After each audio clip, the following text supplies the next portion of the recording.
Back to the cycle class, everybody. Here we go.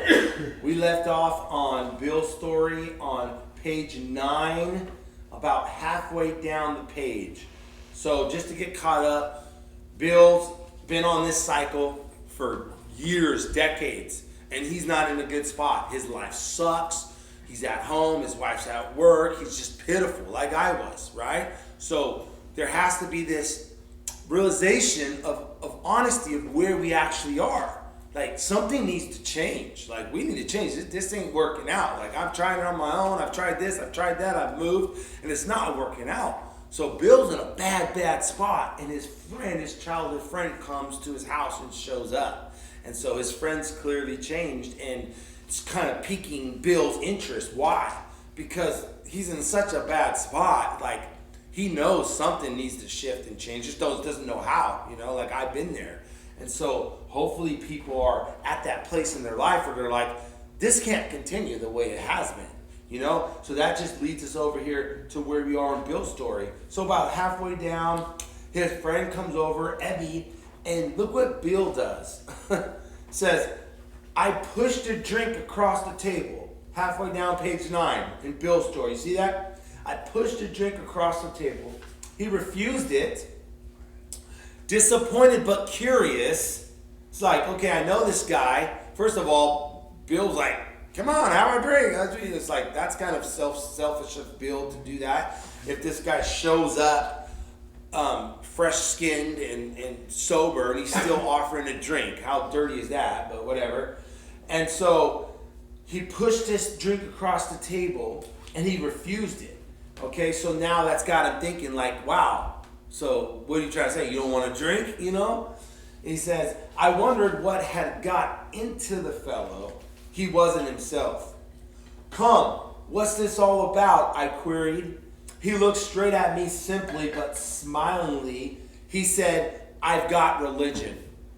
So he's telling, we're going to go into a whole talk about where the big book mentions religion, and when I hear religion, I think of one thing. I think of God. So I've got religion.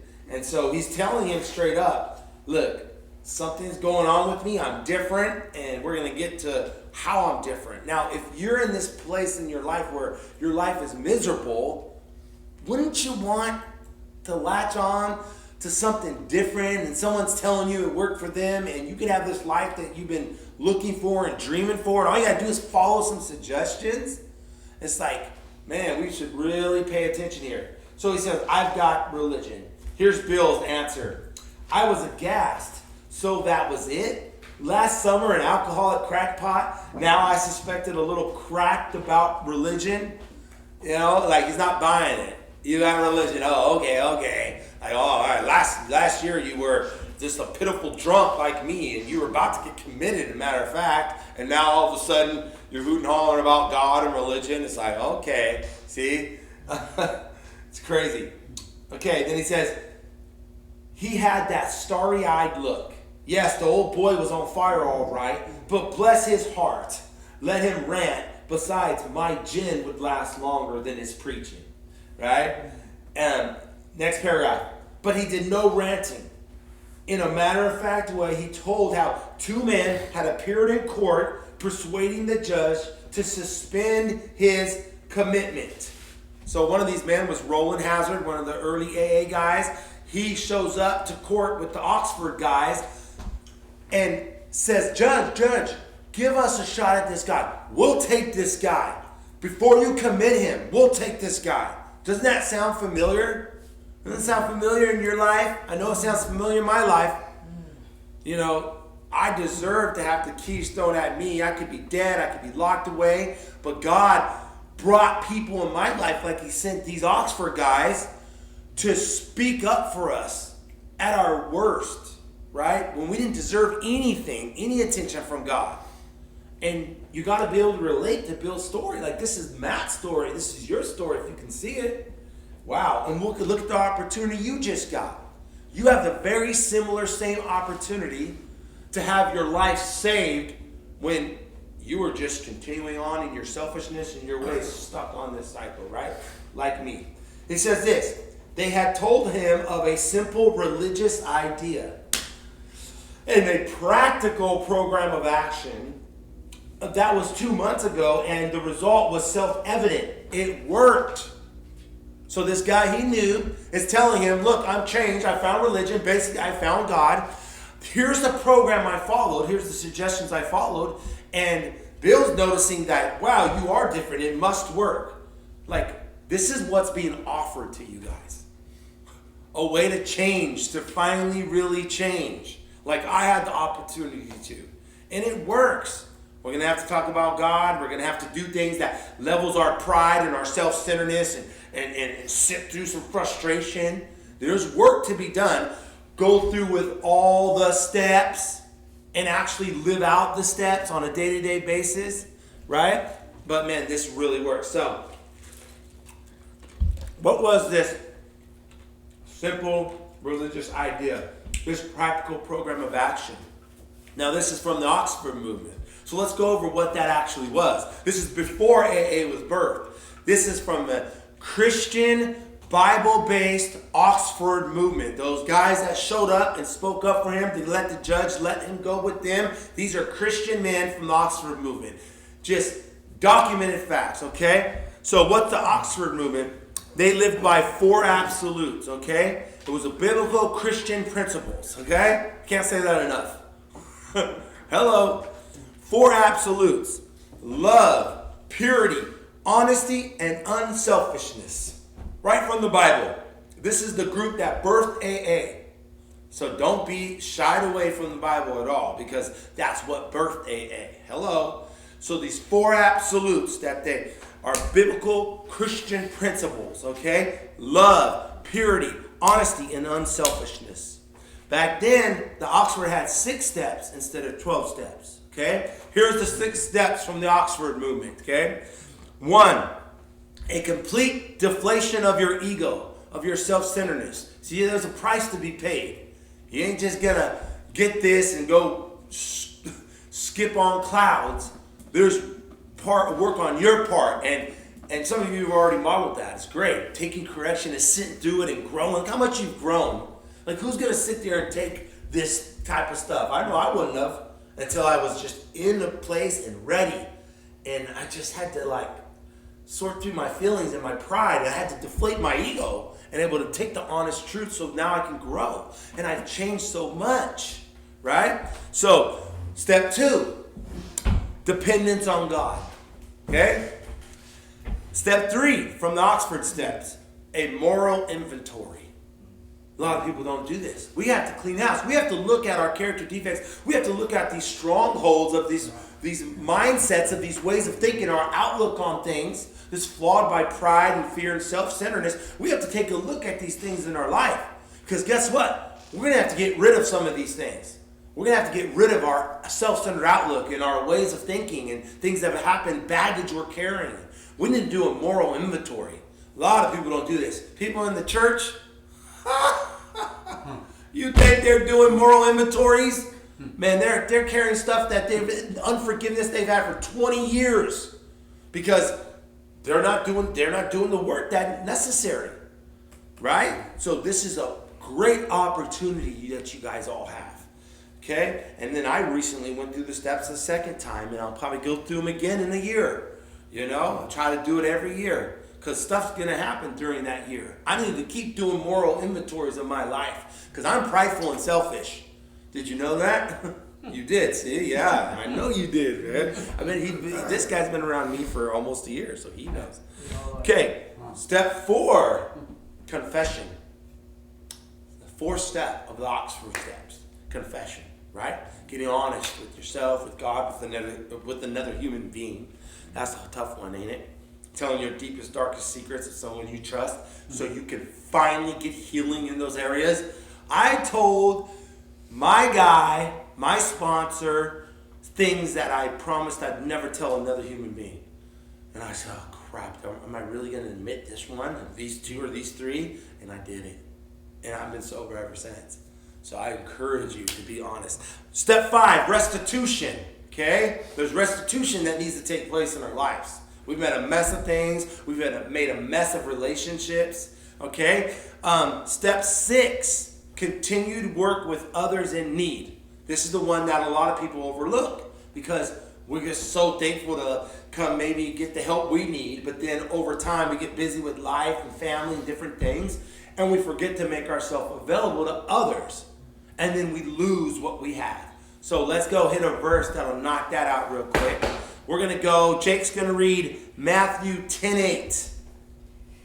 Heal the sick, raise the dead, cleanse lepers, cast out demons. You received without paying, give without pay. Give back what you've been so freely given.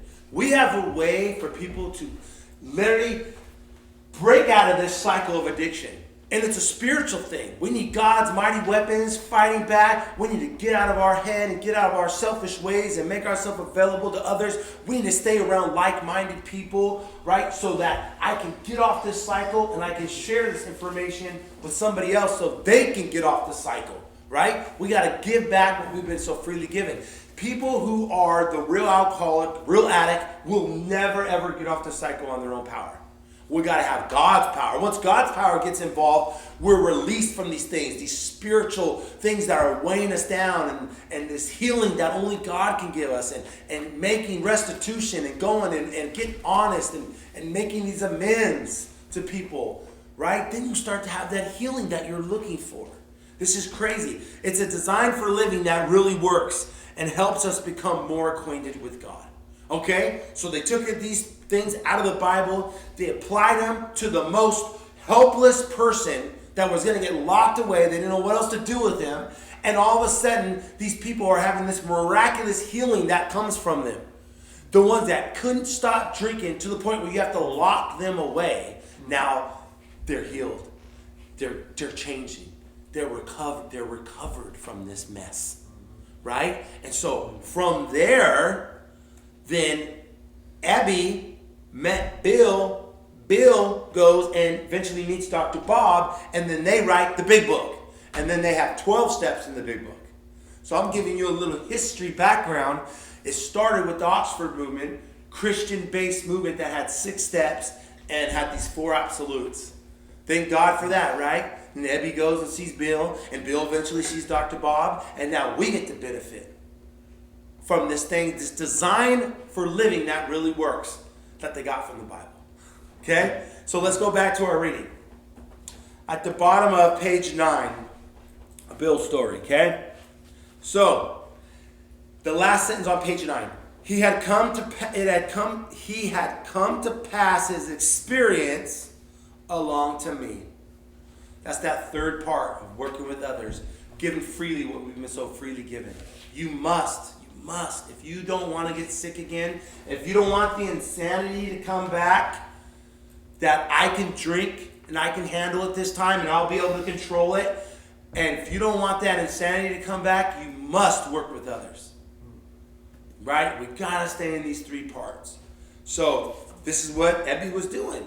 He was going and working with Bill. It says, if, on the page 10, if I care to have it. Right? You got to care to have it. What did it say? I was shocked but interested. Oh, so Bill's interested. Wow. Are you interested? Are you interested?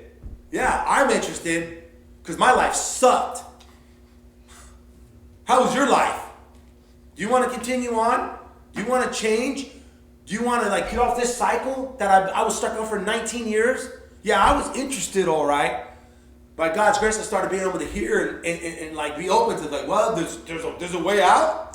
I can get off this cycle and stay off. So I was interested like Bill. Bill said I was interested. He said I had to be, for I was hopeless. Wow. I was hopeless too. And there was times I wasn't ready. I don't know why. I just wasn't. But are you ready now?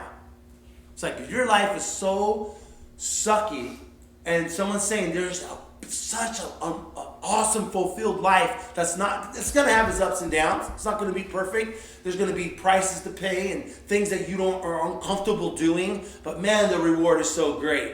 And he's saying man, I was hopeless. My life was so miserable that I have to be interested. And I'm sitting back wondering why certain people aren't interested. You want to continue on in how you've been living? You want to stay on this cycle and get some more of what you've been getting in life? Or do you want to do something completely different? And the opportunity is right here, right in front of you, right? So this is exciting. Like, I was interested too, because I was hopeless. And I give up hope because I didn't know I could change. I didn't know how to get off it until someone took the time to break this stuff down to me. I can't do it. I'm accepting step one and reminding myself about step one. I am blocked off from the necessary power to get off this cycle. Only God is going to pull me off this cycle. I can't do it. I'm not going to finish this program or that program or move over here and get that job and go here and be okay. You're not going to be okay running on your own power if you're like me, the real McCoy, alcoholic addict. You've already proven that to yourself, but it's just interesting how our minds work, right? So, do you want this? Does your life suck? Are you going to take advantage? Are you hopeless? Are you interested in what we're trying to offer you? And why wouldn't you be? Well, let's read a scripture, and maybe this will bring some light to us. 1 Samuel 6:6. JT's going to read that. Why do you harden your hearts as the Egyptians and Pharaoh did? When you treated them harshly, did they not send the Israelites out so they could go on their own way? Why do you harden your hearts in our pride and continue on the path we've continued on? If you're hopeless and your life is not working out and God has made a way, he brought people in your life to stop the direction it was going and snatched you out of that situation like he did me and put you in a place where you can have a different life and a better life. Are you not interested in this? Why are you not surrendering to this process? Because this is your way out. Maybe it's because of your pride. The scripture is saying, like, what's going on? Like, are you going to let your pride harden your heart to the point where you don't take advantage of what God's trying to do in your life? It's a good thing to take advantage of this. Surrender to the process, right? So we can change. Okay, back to Bill's story on the top of page 10. We're going to get into some of Bill's outlook when it came to religion and God, and some of you could relate to this, you know? A lot of us come in with like just, I don't know about this God thing, and you know, plus it doesn't seem to be there for me, and you know, well, look at what's going on in the world. There's this and that. Like, and I used to just pick people apart, you know. Oh, look at that one pastor. He got caught up in that. Like, why would I trust God? Or maybe they're just after our money here. Yada, yada, yada. Right? So reading this and some other portions in the big book, really, like, I can relate to this, and I hope you can. Here we go. It says this. He talked for hours. Childhood memories rose before me. I could almost hear the sound of the preacher's voice as I sat on still Sundays, way over there on the hillside. There was that proffered temperance pledge I never signed, right? Childhood memories of like being in church and just like maybe I felt something. Like as I look back now, I felt something good there, and I just didn't realize what it was. And just some of it seemed weird, you know. Here, sign this, or here, do this. And so he says, he never signed it. My grandfather's good-natured contempt of some church folk and their doings, you know. His grandpa was opinionated on church, and maybe they're trying to control you or this or that. And so he remembers, you know, having these conversations with his grandfather that he loved, you know. His insistence that the Spheres really had their music. So he's admitting there's something going on out there. This world just, you know, had to come from somewhere. Look how beautiful it is. Look at how precise it is. Look at how it's set up. Or if the sun was any closer, we'd burn alive. Or any other example you want to give. There's a bunch of them. So his grandpa is saying, hey, you know, there's definitely something going on. It says, but his denial of the preacher's right to tell him how he must listen. Right? That's like, you ain't going to tell me. No one can tell Matt nothing. And Matt was just going to do what Matt thought was best and talk his way out of what he could and leave when it got uncomfortable. Like, no one's going to tell me nothing. And God had to break that outlook off of me and humble me and help me to see that. No, I don't know. Because I was always like, I know, right? Oh, what about this? Hey, have you ever thought about this? Hey, look up there. I know. No, you don't. No, you don't. I don't know. You know, God had to break that off of me. So it says, his preacher ain't going to tell him how to listen, right? His fearlessness as he spoke of these things just before he died. These recollections welled up from the past. They made me swallow hard. And he says, that wartime day in old Winchester Cathedral came back again. Bill touched on that at the beginning of Bill's story, where he felt that he had this aha moment, getting ready to go to the war. He was over there in England. He was in this big cathedral, and he was somehow opened up to God at that moment. And he felt God's presence. He felt God's tongue on his life. And now these memories are coming back to him. And what happened? They quickly got blotted out by living a self-willed life, going on the war, finding alcohol, party, We pushed those things aside that God's trying to get your attention.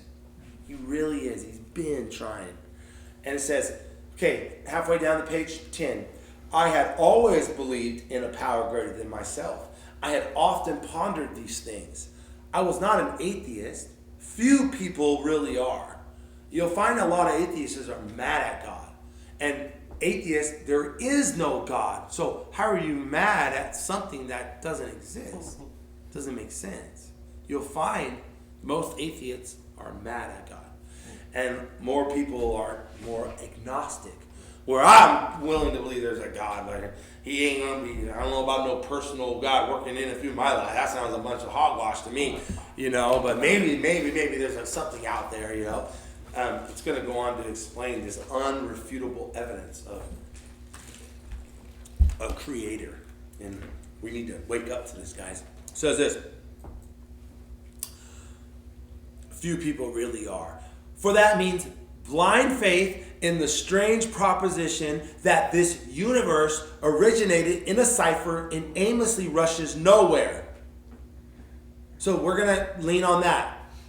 All the evidence around us of a creator, God, created us, gave us this place to live, and the other alternative is all this is nothing, it means nothing, it came from an explosion, and it's going nowhere, and it means nothing. Watch what else it says. But look at this next line. This is interesting. My intellectual heroes, the chemists, the astronomers, even the evolutionists, suggest vast laws and forces at work. Even these people who claim that there could be no God and this can all be explained without God, they can't deny all the proof underlying all the scientific and mathematic proof and the evidence that they have of the intelligence behind life, right? Even the chemists and the astronomers will tell you that. That's just so interesting to me. It says, despite contrary indications, I had little doubt that a mighty purpose and rhythm underlie all. There's got to be something to this creation, is what he's saying. So if there is something to it, we need to be desiring and seeking and finding out for ourselves how this all got here, right? Spend your time on this earth seeking God and finding out for yourself. It says, how could there be so much of precise and immutable law and no intelligence? You see? Like, this is beyond. The proof is beyond. And I'm ignorant because I lived most of my life just not really thinking too much about it. Self-centered, wrapped up in stuff, tunnel vision, just a mess. And the whole time when I got saved and God opened my eyes, I started noticing the sky, how beautiful the clouds are. You think I noticed any of that before? And the sunsets and these things that we take for granted. And I'm looking around like, man, God is all over this. He's everywhere. His fingerprints on everything. And I was over there just not even concerned about it, living a tunnel vision, self-centered life. So it says, I simply had to believe in a spirit of the universe who knew neither time nor limitation, but that was as far as I had gone. Okay? With the ministers and the world's religions, I parted right there. When they talked of a God personal to me, who was love, superhuman strength, and direction, I became irritated and my mind snapped shut against such a theory. Wow. So, I'll admit probably that there's got to be something to this. And that's the starting point for us. As we go through these steps, as we open up to God, we got to have a starting point. Let's just admit there possibly could be something out there, a creator that wants to know me and can help me in my life. because the proof is all around us, right? So we have to just start at that little open-minded willingness. Can I dare to believe that God can help me in my situation, or I will just continue to try to live on self-sufficiency, right? So his mind snapped shut right there. Okay, let's go to some places in the big book where it kind of touches on the same thing, right? The big book is so powerful, but if you've never read it, you shouldn't even comment on it. Can you imagine that? How is somebody commenting on something they never read? What, does that make any sense? How ignorant do you have to be to comment on something you have no idea what's even in it? Don't comment on something you know nothing about. If you haven't worked the steps, don't talk about the steps. You know? Don't act like you know what the steps are about. Don't act like you know what's in the big book unless you read it. Read it, work the steps, take others through the steps, and then talk about what you know. Your experience with it, right? Why do we think we have to talk about things we have no idea about? Because it's all right here. So on page 49, here's what it says. Here's some reminders and examples. Page 49 in the big book. Let me turn to it. The one-liners I write down, just read off, but let me turn to it. So page 49 of the big book. The beginning of the last paragraph. Watch what it says. There's going to be all these little parts in here. It says this. We who have traveled this dubious path. What dubious path? Trying to be an atheist or an agnostic.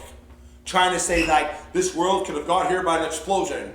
I don't need no God to understand life and explain my existence. I am God.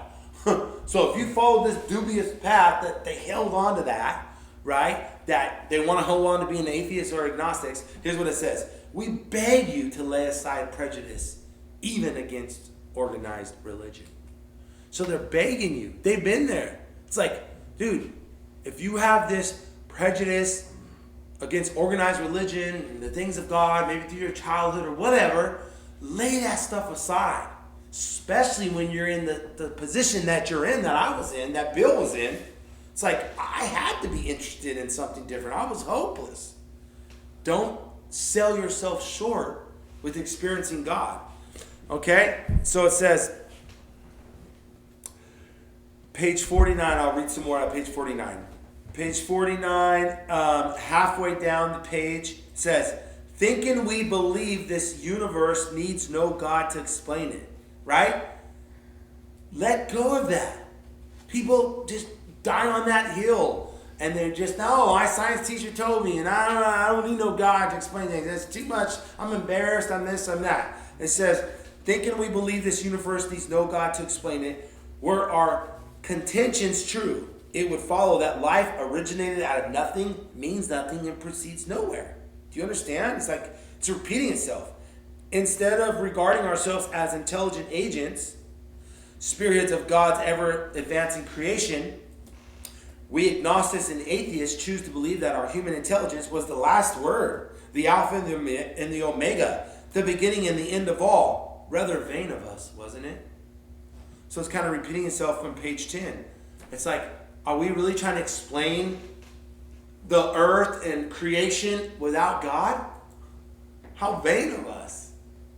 Even though there's so much proof, even if you go into the scientific realm and these other realms, right? The proof is overwhelming. There is creative intelligence behind it all.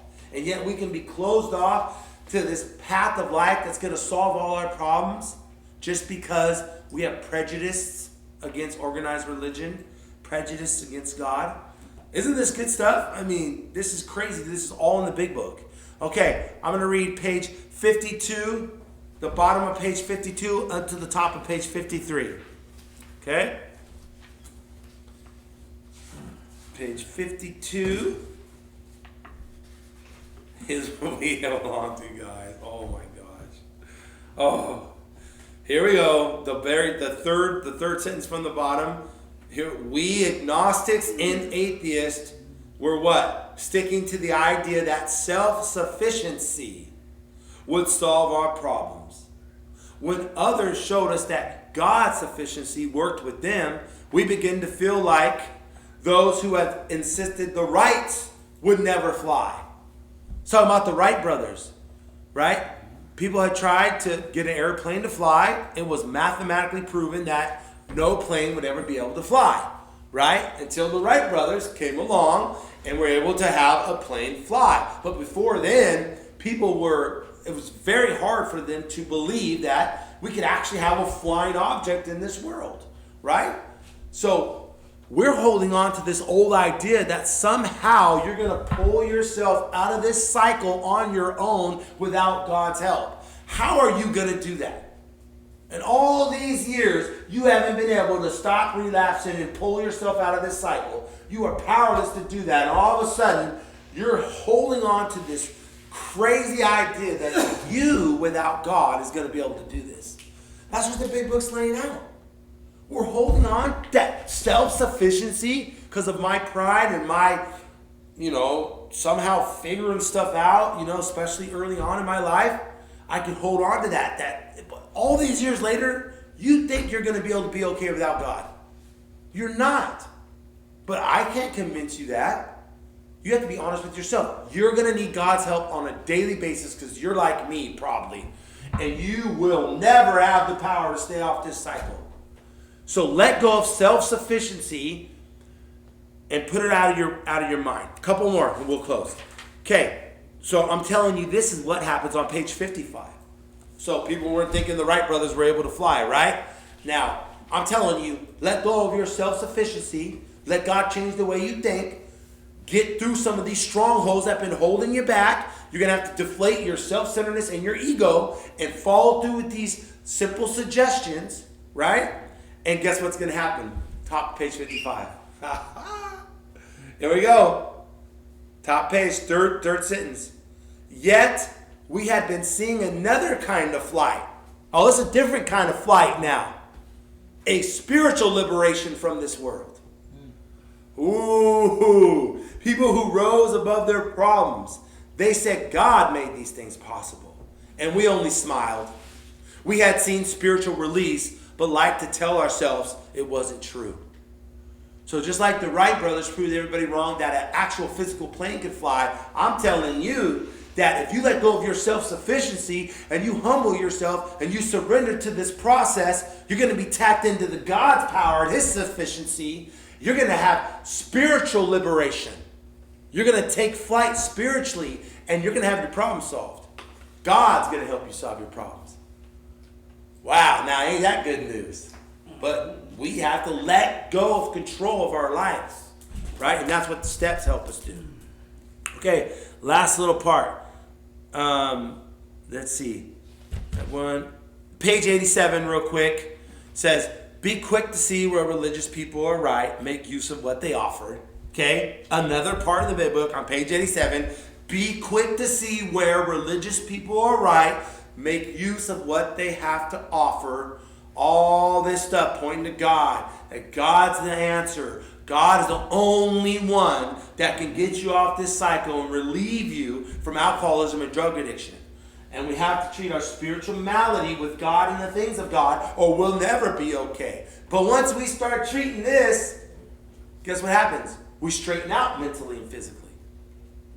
All we've done before, maybe, we tried to stop and stay away from the drugs and alcohol, and those were the only thing that was treating this. It didn't work as well as time went on. So we're just going to remove our only thing we've used to treat, and we're not going to replace it with God and the things of God and working the steps and taking others through the steps, staying connected to a church, understanding the truth about Christ and dying to self and getting the Holy Spirit in us, experiencing the spiritual birth, right? That's how we treat this. You can't just remove the drugs and alcohol and not replace it and treat it. That's why you have never changed. That's why you keep going back and relapsing. So, let me see. One more little section and we'll close. Page 52. Let's see. Because I know I wanted to follow up. 52. Okay, here we go. Come on. We're ending right here. Page 52. Here it is. 1, 2, 3, 4, 5, 6, 7, 8 lines down from the top. 8 sentences down. It says, is not our age characterized? You find it? Page 52 out of the big book, about 8 sentences down. Now check this out. Why wouldn't you want to follow through with this? If you're hopeless and your life sucks, why would you want to let go of control and your self-sufficiency because you ain't been able to get off the cycle since? Why not try to see if God's sufficiency and his power can solve your problem? Right? It says this. Okay, page 52. Is not our age characterized by the ease with which we discard old ideas for new? By the complete readiness with which we throw away the theory or gadget which does not work for something new which does? Your old way of thinking depending on your self-sufficiency to somehow pull this off, that's not working. Here, this is good. This you might as well just do this here. This is a busted up controller. Look at this. Busted up controller. This doesn't work. This won't turn on the TV. You want it? Here. Put it in your pocket. Take it home. It doesn't work. Your old way of thinking doesn't work either. Watch this. At the bottom of page 52, it says, we agnostics and atheists were sticking to the idea that self-sufficiency would solve our problems. Your old way of thinking that you can do this without God, somehow, some way, that doesn't work. That's like you carrying this around. You already proven that. You've been on this cycle for so many years. Here you go. Take this. Throw this away. This doesn't work. Throw it away. Your old way of thinking doesn't work. Look where you ended up in your life. All this time. 24 years, I don't know if that's that long, but whatever. Long enough. It still didn't work. 25. It doesn't, even to thank God that you can come to your senses at 25. It doesn't work. Your self-sufficiency doesn't work. Okay, we're closing right now. So that's what it says. Why would you hold on to this when it doesn't work? Why are you holding on to your old way of thinking? It doesn't work. You're not going to pull this off without God's help. So maybe you should surrender to God and the things of God and follow through with everything that you're being taught. I got to close there because we're out of time. We'll pick up next week and we'll keep coming after it. Thank you so much.